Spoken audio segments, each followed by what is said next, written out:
But ನನ್ನ ಮನೆಯವ್ರಿಗೆ ನನ್ನಕ್ಕಿಂತ ಅವ್ರಿಗೆ ಅವರ ಘನತೆ ಅವರ ಬದುಕು ಇಷ್ಟ ಆಗಿತ್ತು. ಕೆಲವೊಂದಿಷ್ಟು ಮಾನಸಿಕ ಹಿಂಸೆಗಳನ್ನ ಕೊಟ್ರು. ಆ ದಿನ ನಾನು ಮನೆಯಿಂದ ಹೊರಗಡೆ ಬರದೇ ಇದ್ದಿದ್ರೆ ಇವತ್ತು ನನ್ನ ಸಮಾಜ ಏನು ನೋವು ಅನುಭವಿಸ್ತಾ ಇದೆ ಅನ್ನೋದನ್ನ ನಾನು ಇವತ್ತು ಪ್ರಚಲಿತವಾಗಿ ಹೇಳ್ತೀನಿ.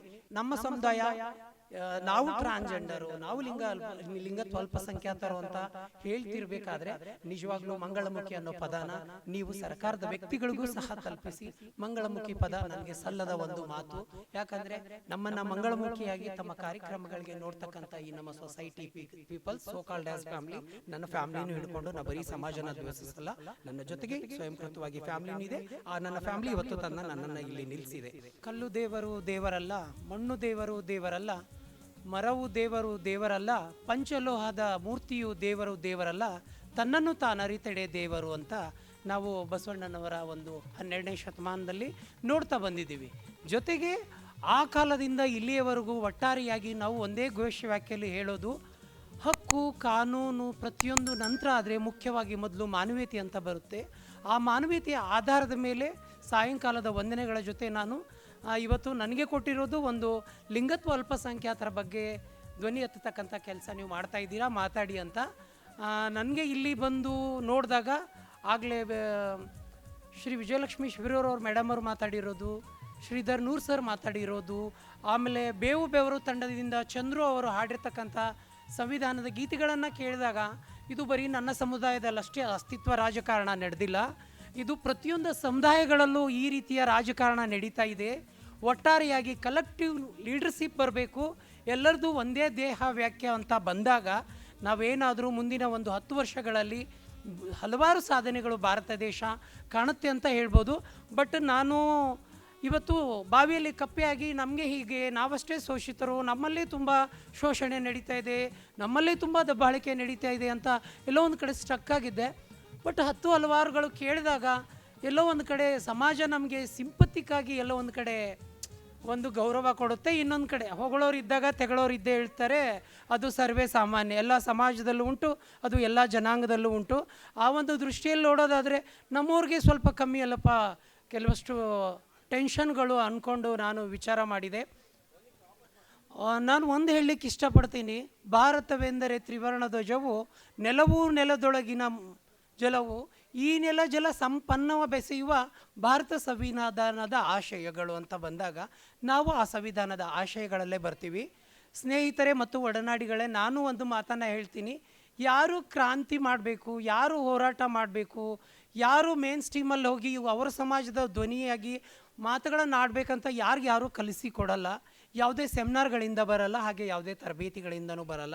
ನಾನು ಓದಿರೋದು ಡಿಗ್ರಿ, ಬಟ್ ನಾನು ಒಂದು ಕುಟುಂಬದಲ್ಲಿ ಅಂತಂದರೆ ಅದು ಎಂಥದ್ದು ಒಂದು ಬಡವರ್ಗದ ಒಂದು ಕುಟುಂಬದಲ್ಲೇ ನಾನು ಮಧ್ಯಮ ವರ್ಗ ಅಂದರೆ ಆ್ಯಕ್ಚುಲಿ ಅದು ರೇಜ್ ಜಾಸ್ತಿ ಆಗುತ್ತೆ, ಒಂದು ರೈತಾಪಿ ಮನೆತನದಲ್ಲಿ ಹುಟ್ಟಿದೆ. ಬಟ್ ನನ್ನ ಮನೆಯವ್ರಿಗೆ ನನ್ನಕ್ಕಿಂತ ಅವ್ರಿಗೆ ಅವರ ಘನತೆ ಅವರ ಬದುಕು ಇಷ್ಟ ಆಗಿತ್ತು.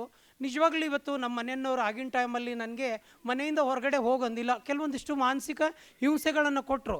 ಆದರೆ ಇವತ್ತು ಅವ್ರಿಗೆ ಈ ವೇದಿಕೆ ಮುಖಾಂತರ ನಾನು ಅವ್ರಿಗೆ ಕೃತಜ್ಞತೆ ಸಲ್ಲಿಸ್ತೀನಿ.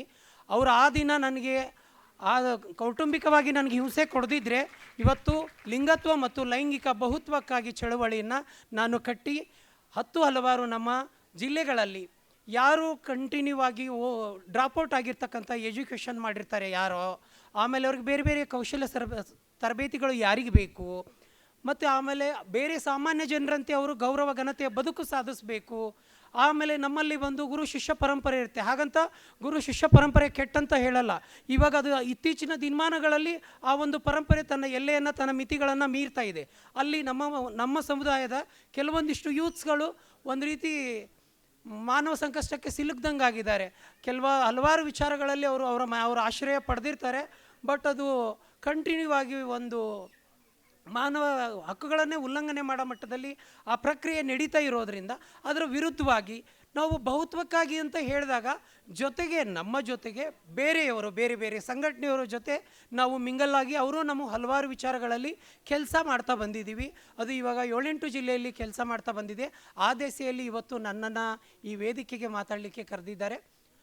ನಾನು ಆಗಲೇ ನನ್ನ ಕುಟುಂಬದ ಪರವಾಗಿ ವಿಚಾರವಾಗಿ ಮಾತಾಡೋಕ್ಕೆ ಬಂದಾಗ ಅರ್ಧಕ್ಕೆ ನಿಲ್ಲಾದೆ. ಆ ದಿನ ನಾನು ಮನೆಯಿಂದ ಹೊರಗಡೆ ಬರದೇ ಇದ್ದಿದ್ದರೆ ಇವತ್ತು ನನ್ನ ಸಮಾಜ ಏನು ನೋವು ಅನುಭವಿಸ್ತಾ ಇದೆ ಅನ್ನೋದನ್ನು ನಾನು ಇವತ್ತು ಪ್ರಚಲಿತವಾಗಿ ಹೇಳ್ತೀನಿ. ಇಲ್ಲಿ ಎಲ್ಲ ಮಾಧ್ಯಮಗಳ ಜೊತೆ ಸರ್ಕಾರಿ ಅಧಿಕಾರಿಗಳು ಇಲಾಖೆಗಳು ಇದ್ದಾರೆ. WDCಯಿಂದ ನಮ್ಮ ಸಮುದಾಯದವ್ರಿಗೆ 20,000 30,000 ಬರ್ತಾ ಇದೆ. 20,000 30,000 ಯಾವುದೇ ರೀತಿ ಉದ್ಯೋಗಗಳಿಗೂ ಸಿಗಲ್ಲ. ಮಿನಿಮಮ್ ಆಗಿ 1,00,000 ಆದರೂ ಬೇಕು. ಇಲ್ಲಿ 25 ವರ್ಷ ಇತಿಹಾಸ ಇರೋ ಸಂಗಮ ಸಂಸ್ಥೆ ಒಂದು 3-4 ಜಿಲ್ಲೆಗಳಲ್ಲಿ ಅವರಿಗೆ 1,00,000 ರೂಪಾಯಿದು ಒಂದು PPT ರೆಡಿ ಮಾಡಿ ಪ್ರೆಸೆಂಟಾಗಿ ಮಾಡೆಲ್ಗಳಿದ್ದಾವೆ. ಈ ಒಂದು 18 ಜನ ಆ ರೀತಿ ಬಿಸ್ನೆಸ್ಸನ್ನು ಮಾಡ್ತಿದ್ದಾರೆ. ಮುಂದಿನ ದಿನಮಾನಗಳಲ್ಲಿ ಸರ್ಕಾರದ ಜೊತೆ ಸಂಗಮದ ಕೆಲವೊಂದಿಷ್ಟು ವಿಶೇಷಗಳನ್ನು ತೊಗೊಂಡು ಅವರನ್ನು ಭೇಟಿಯಾಗುವಲ್ಲಿ ಮತ್ತು ವಕಾಲತ್ತು ನಡೆಸುವಲ್ಲಿ ನಾವು ಅವ್ರ ಜೊತೆ MGSP ಆಗಿ ನಾವು ಸಹ ಇರ್ತೀವಿ. ಆ ಮಾದರಿಯಲ್ಲಿ ಈ 20,000 30,000 ಏನಾಗ್ಬಿಡ್ತು ಅಂದರೆ ಅಲ್ಲಿ ಅದು ಬೇರೆ ರೀತಿಯೇ ದುಡ್ಡುಗಳು ದುರ್ಬಳಕೆ ಆಯಿತು. ಅದು ಎಲ್ಲರಿಗೂ ಗುರುತಿರೋದು ವಾಸ್ತವ ಸತ್ಯ. ಅದರ ಜೊತೆಗೆ ಸರ್ಕಾರ 1% ಮೀಸಲಾತಿ ನಮಗೆ ಕೊಟ್ಟಿದೆ. ರೀಚ್ ಲಾ ಸಂಸ್ಥೆಯಿಂದ ಸಂಗಮ ಸಂಸ್ಥೆ ಮತ್ತು ರೀಚ್ ಲಾದವರು 1% ಮೀಸಲಾತಿ ತೆಗೆದುಕೊಂಡು ಬರುವಲ್ಲಿ ತುಂಬ ಕಷ್ಟಪಟ್ಟಿರೋದಕ್ಕಿಂತ ಸಾಕಷ್ಟು ಹೋರಾಟ ಮಾಡಿದರು. ಅದರ ಫಲಶ್ರುತಿಯಾಗಿ ಇವತ್ತು ಸಹ ಪ್ರಾಧ್ಯಾಪಕರಾಗಿದ್ದಾರೆ, ವಿಲೇಜ್ ಅಕೌಂಟೆಂಟ್ ಆಗಿದ್ದಾರೆ, ಒಂದು 3 ಜನ ಸ್ಕೂಲ್ ಟೀಚರ್ ಆಗಿದ್ದಾರೆ, ಒಬ್ಬರು ಪೊಲೀಸ್ ಕಾನ್ಸ್ಟೇಬಲ್ ಆದರು. ಆದರೆ ಅಲ್ಲಿ ಏನಾಗ್ತಿದೆ ಅಂದರೆ ಪೂರ ಟ್ಯಾಲೆಂಟ್ ಇದ್ದವರು ಆಗ್ಬಿಡ್ತಾರೆ. ನಮ್ಮವರು ಮನೆಯಿಂದ ಹೊರಗಡೆ ಬಂದಿರ್ತಾರೆ, ಮಾನಸಿಕವಾಗಿ ಸಂಘರ್ಷದಲ್ಲಿ ಅವರು ಖಿನ್ನತೆಗೊಳಗಾಗಿರ್ತಾರೆ. ಅಂಥವ್ರಿಗೆ ಮುಖ್ಯವಾಗಿ ಸರ್ಕಾರದಿಂದ ಟ್ರೈನಿಂಗು ಮತ್ತು ತರಬೇತಿಗಳು ಮುಖ್ಯವಾಗಿ ಬೇಕಾಗ್ತವೆ. 2022-2023ರಲ್ಲಿ ಕ್ಯಾಲೆಂಡರ್ದವರು ಇದಕ್ಕೆ ಕರೀತಾರೆ ಇದು ನೇಮಕಾತಿ ಪ್ರಕ್ರಿಯೆಯಲ್ಲಿ ಪುರುಷರಿಗೆ ಓಡಿಸೋ ಹಾಗೆ ಟ್ರಾನ್ಸ್ಜೆಂಡರ್ಗೂ ಅದೇ ಮಾನದಂಡದಲ್ಲಿ ಓಡಿಸಿದರೆ ಇವತ್ತು ನಾವು ಯಾವುದಕ್ಕೆ ವ್ಯಥೆ ಪಡಬೇಕಾಗಿದೆ ಅಂದರೆ ಅಧಿಕಾರಿಗಳಿಗೆ ಒಂದು ಅರಿವು ಕಾರ್ಯಕ್ರಮಗಳು ಆಗಬೇಕಾಗಿದೆ ನಮ್ಮ ಬಗ್ಗೆ. ಆ ಅರಿವು ಕಾರ್ಯಕ್ರಮಗಳು ಆಗದೇ ಒಂದು ಉದ್ದೇಶದಿಂದ ಇವತ್ತು ಅಲ್ಟರ್ನೇಟ್ ಲಾ ಫೋರಮ್ ಒಂದು ಟೀಮ್ನವರು MGSP ಜೊತೆ ಸೇರಿ ಅದನ್ನು ನಾವು ಕೋರ್ಟಲ್ಲಿ ಅದು ಕೇಸು ಕಂಟಿನ್ಯೂ ಆಗಿ ನಡೀತಾ ಇದೆ. ಮುಂದಿನ ದಿನಮಾನಗಳಲ್ಲಿ ಅದು ಬಂದರೆ ಅಲ್ಲಿ 64 ಪೋಸ್ಟ್ಗಳಿದ್ದು 64 ಪೋಸ್ಟ್ಗಳಲ್ಲಿ 14 ಜನ ಎಕ್ಸಾಮನ್ನು ಬರೆದಿದ್ದರು. ಇನ್ನೂ ಹೊರಗಡೆ ಬರಲಿಕ್ಕೆ ಸ್ಟಕ್ ಆಗಿದ್ದಾರೆ, ಹಿಡನ್ ಕಮ್ಯುನಿಟಿ ಇದ್ದಾರೆ. ಇದರೆಲ್ಲಿಂದ ಹೊರಗಡೆ ಬರಬೇಕಾದ್ರೆ ಸುಸ್ಥಿರವಾಗಿ ಇರುತ್ತೆ. ಹಾಗಂತ ಪ್ರತಿಯೊಂದನ್ನು ವ್ಯವಸ್ಥೆ ವಿರುದ್ಧವಾಗಿ ಜನಗಳ ವಿರುದ್ಧವಾಗಿಯೇ ನಾನು ಮಾತಾಡಲಿಕ್ಕೆ ಇಚ್ಛೆ ಪಡೋದಿಲ್ಲ. ಕಾನೂನಾತ್ಮಕವಾಗಿ ನಮ್ಮ ಸಮುದಾಯದವರು ಯಾರು ಮಾಡಿದ್ರು ಅದು ತಪ್ಪೆ ಅಂತ ಹೇಳಿ ಇವತ್ತು ನಾವು ಆ MGSP ಆಗಿ ಕೆಲಸ ಮಾಡ್ತಿದ್ದೀವಿ. ಸತ್ಯ ಹೇಳುವಲ್ಲಿ ಸಾಕಷ್ಟು ನನಗೆ ತುಂಬ ಅಟ್ಯಾಕ್ಗಳು ಅನ್ನೋದಕ್ಕಿಂತ ಫೋನ್ ಕಾಲ್ಸ್ಗಳು ಅವೆಲ್ಲ ಆಗಿದ್ದಾವೆ. ನಿಜವಾಗ್ಲೂ ನನ್ನನ್ನು ಫಾಸ್ಟ್ ಮಾಡಿದ್ದಾವೆ. ತುಂಬ ಸೋಮಾರಿ ನಾನು, ಯಾವುದೂ ಓದ್ತಿದ್ದಿಲ್ಲ, ಯಾವ ಕ್ರಾಂತಿಗಳನ್ನು ಓದ್ತಿದ್ದಿಲ್ಲ. ಇತ್ತೀಚೆಗೆ ನಾನು ಅಜಲ್ ಹೋರಾಟ ಓದಿದೆ, ಅವರ ನೀಚ ದಾನದ ಬಗ್ಗೆ.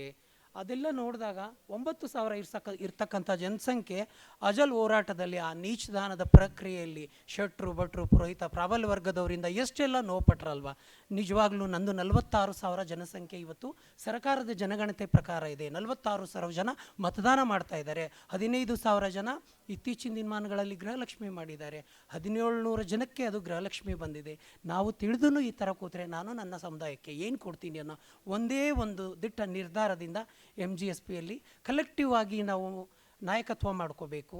ಮೂಟು ಆಗಿ ಬೇರೆಯವ್ರಿಗೆ ಯಾರು ನಿಲ್ಲಾಗಿ ಅವರು ತುಂಬ ಸ್ಟಕ್ ಆಗಿದ್ದಾರಲ್ವ ಅವ್ರನ್ನ ನಾವು ಮೇನ್ ಸ್ಟ್ರೀಮಿಗೆ ತೊಗೊಂಡು ಬರಬೇಕು ಅನ್ನೋ ಉದ್ದೇಶದಿಂದ ಬೇರೆ ಬೇರೆ ತರಬೇತಿಗಳನ್ನು ಕೊಡಿಸ್ತಕ್ಕಂಥ ಕೆಲಸದಲ್ಲಿ ನಾವು ಇದ್ದೀವಿ. ಜೊತೆಗೆ ನಮ್ಮಲ್ಲಿನೂ ಎಲ್ಲದರಲ್ಲೂ ಇರೋ ಹಾಗೆ ಸಮುದಾಯ ಮತ್ತು ಸಮುದಾಯ ಮಧ್ಯದಲ್ಲಿ ತುಂಬ ಹಿಂಸೆ ಇರುತ್ತೆ. ಬಟ್ ಆದರೂ ಎಲ್ಲೋ ಒಂದು ಕಡೆ ನನಗೆ ವ್ಯತ್ಯೆ ಆಗುತ್ತೆ. ಸಾಮಾನ್ಯ ಜನರಿಗಿಂತ ನನ್ನ ಸಮಾಜದಲ್ಲಿ ನನ್ನ ಸಮುದಾಯದಲ್ಲಿ ಅದು ಒಂದು 10% ಹೆಚ್ಚಿಗೆ ಇರ್ಬೋದೇನೋ. ಅದು ನನ್ನ ಊಹೆ ಅಂತ ಹೇಳಿ ನಾನು ನನ್ನ ಸಮುದಾಯನ ದ್ವೇಷಿಸೋಕ್ಕೂ ಆಗಲ್ಲ, ಪೂರ ಪ್ರೀತಿಸೋಕ್ಕೂ ಆಗಲ್ಲ. ಅಂದರೆ ಮೌಢ್ಯದಿಂದ ನಂಬೋಕ್ಕೂ ಆಗಲ್ಲ. ಹಾಗಾಗಿ ನಾನು ಯಾರಿಗೂ ದಾಸ ಆಗಲಿಕ್ಕೂ ಆಗಲ್ಲ. ಆ ಒಂದು ನಿಟ್ಟಿನಲ್ಲಿ ನನ್ನ ಅಂಥ ಜೀವನ ಅನ್ನೋದಕ್ಕಿಂತ ನನ್ನ MGSP ಜೀವನ ನಡೆದಿದೆ. ಅದಕ್ಕೆ ಒಂದು ಉತ್ಪೂರ್ವಕವಾಗಿ ನಾನು ಸಂಗಮ ಸಂಸ್ಥೆಗೆ ತುಂಬ ರುಬಾರಿಯಾಗಿದ್ದೀನಿ. ಅದಕ್ಕೆಲ್ಲ ನಮಗೆ ತುಂಬ ಗೈಡ್ಲೈನ್ ಮಾಡ್ತಾ ಇದೆ.